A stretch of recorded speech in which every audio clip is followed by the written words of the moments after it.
How's it going, everyone? We are coming up on one of the exciting times of the year to be a PC gamer, to be a user on Steam, and that is, of course, the Steam Summer Sale. It is the Steam Summer Sale, it is the Steam Winter Sale. Those are the two big Steam sales of the year. I think for me, the Summer Sale is a little bit more nostalgic because it was during a summer sale where I got super into PC gaming, and also growing up, high school.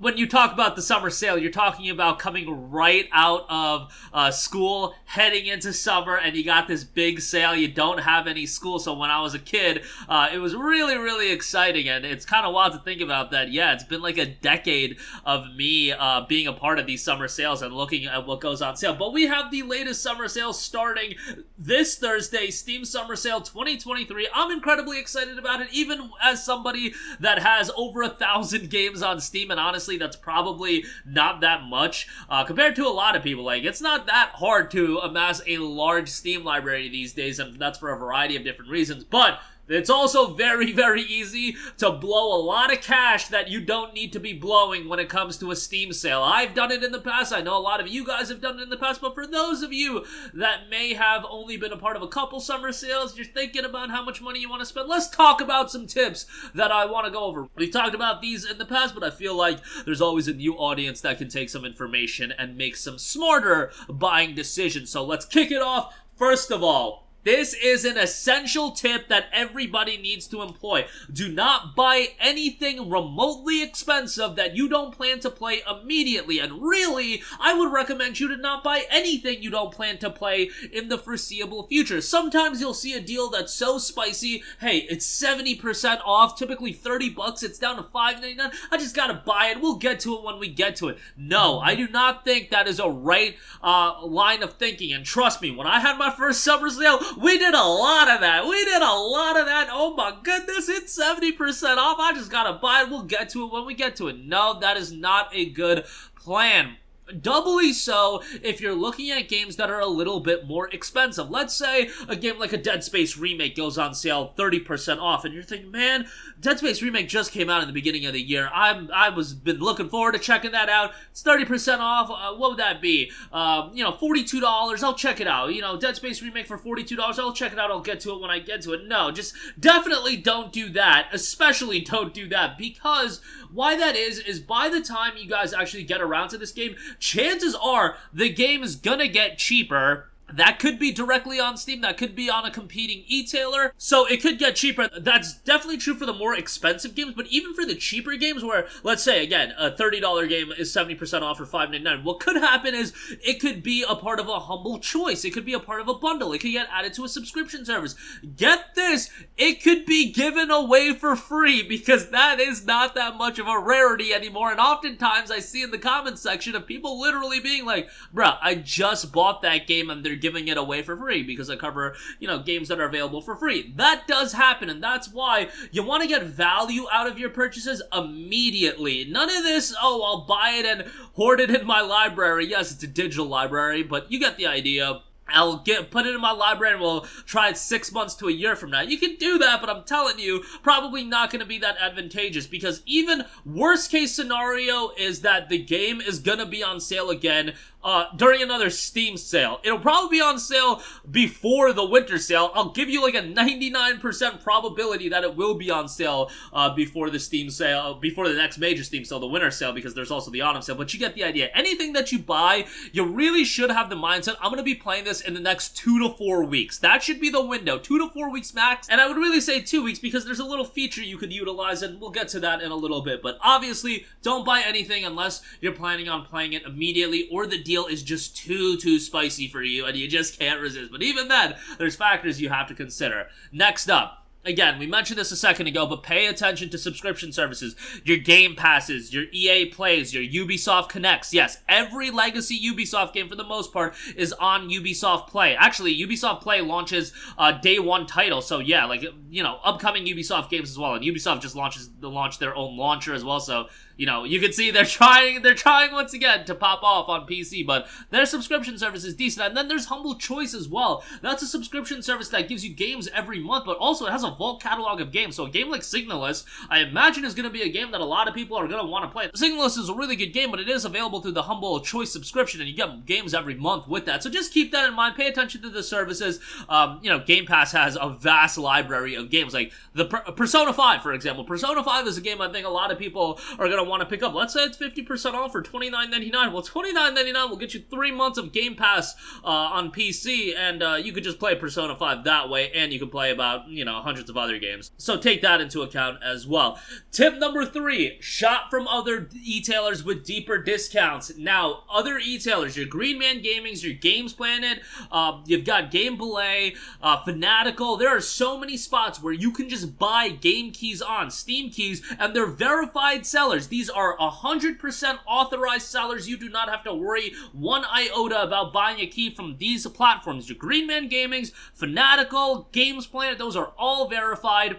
And obviously, I'm missing quite a few there. Game Belay, all verified, and a lot of the times you'll save a little bit more on these platforms versus the Steam prices. Now, the Steam is always going to have a vaster catalog of games on sale, but a lot of these platforms have, you know, Capcom publisher sales running the same time as the Steam Summer Sale, and you'll end up saving even more by buying from those platforms, and you'll get a Steam key. Now, there is one caveat that you do have to take into account, and that brings me into my next point, tip number 4. Utilize Steam refunds to gauge if you like the game and to gauge if it performs well on your platform of choice. Now, Steam refunds is only usable when you buy the game directly from Steam.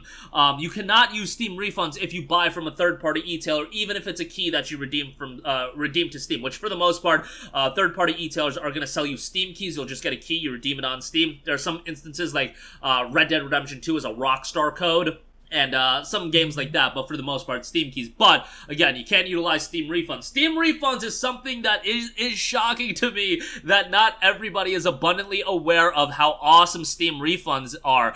Steam refunds, it's a window if you buy a game. Any game on the Steam store, you have a window of playing that game within 2 weeks and putting 2 hours or less into that game. If you hit that threshold, let's say you buy a game day 1 of the summer sale, you'll play it 4 days later, and you play it for 90 minutes, and you just realize, this game might not be for me. You go into your purchase history and you can request a refund for any game as long as you hit that threshold. Now, I wouldn't say, like, absolutely abuse the Steam refund service, but, like, they're pretty, like, I've done refunds on a lot of games on Steam that I bought, and for whatever reason, whether they perform poorly, whether they just weren't my cup of tea, never had an issue. You get your money back very, very quickly. A lot of times you'll get it deposited right to your Steam wallet, so if you want to circle back and, like, spend it directly on Steam, you can do that. You can get it refunded to your payment method. It's very, very easy to do, and it's a feature I highly recommend you to utilize, especially, guys, we are living in a world with so many bad PC ports. That is the issue with buying games and keeping it in your library as well. It just might be a bad PC port, and it might not even work on your PC. A game like Burnout Paradise Remastered, for example, gives a lot of people a lot of issues on PC. You buy that game,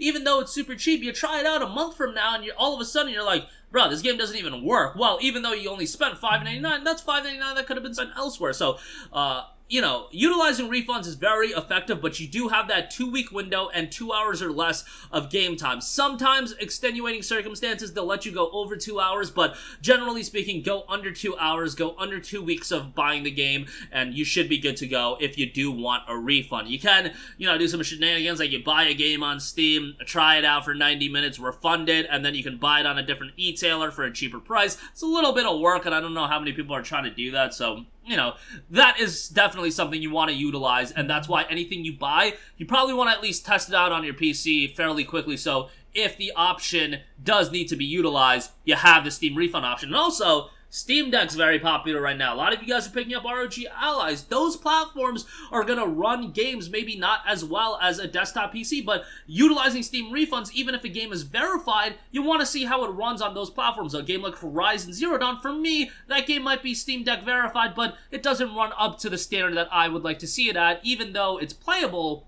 I'm not a big fan of how it performs on the Steam Deck, so if I bought that and tried it out on the deck, I'd be like, not my cup of tea, and then refund it, etc., etc. You guys get the idea.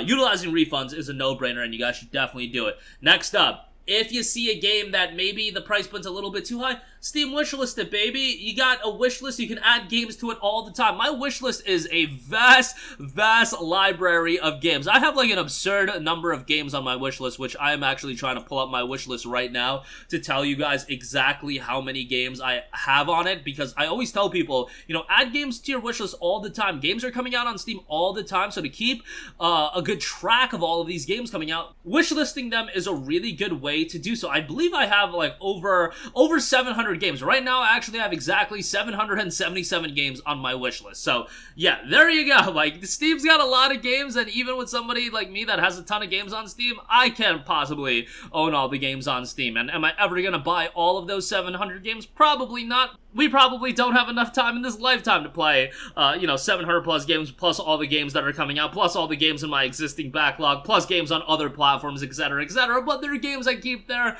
and who knows, they'll go on sale. And by the way, when games on your wishlist go on sale, you get an email, you're told those games are on sale, you can assess the price point from then on, and then you can make your decision on whether or not you want to buy it. And lastly, my final tip, and probably just as important as tip number 1, you can skip the sale entirely. Look, I get it that the summer sale, you see all of these great deals.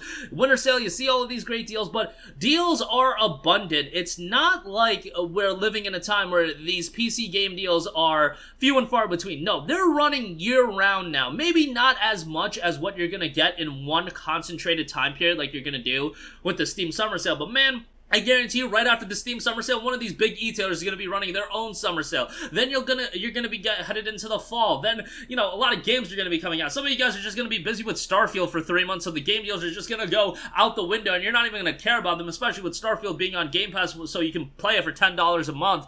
And, then by the time you're done with Starfield, the winter sale is going to roll around. There's always going to be an opportunity to play great games at great prices, so don't feel like, oh, just because it's a summer sale, you got to spend some money, you got to buy some games, because, buy stuff that you want to play, buy stuff that interests you, but, don't be completely just captivated by the fact that a bunch of stuff is on sale, so you gotta buy something, because you really don't anymore. I'm probably gonna buy some stuff this year, but I definitely have missed out on several summer and winter sales on buying anything. Like, I'll cover them, but it's like, I already have a vast library of games I'm playing and need to play, so it's like, I don't take all that stuff too seriously. But that's going to do it for me. Let me know all of your thoughts in the comment section down below. The summer sale is always an exciting time, but I think there's some simple tips you can employ to just make it an easier and more wallet-friendly experience for yourself. But that'll do it for me. Let me know all your thoughts in the comment section down below. Thank you for watching, and I'll catch you guys in the next one. Peace out.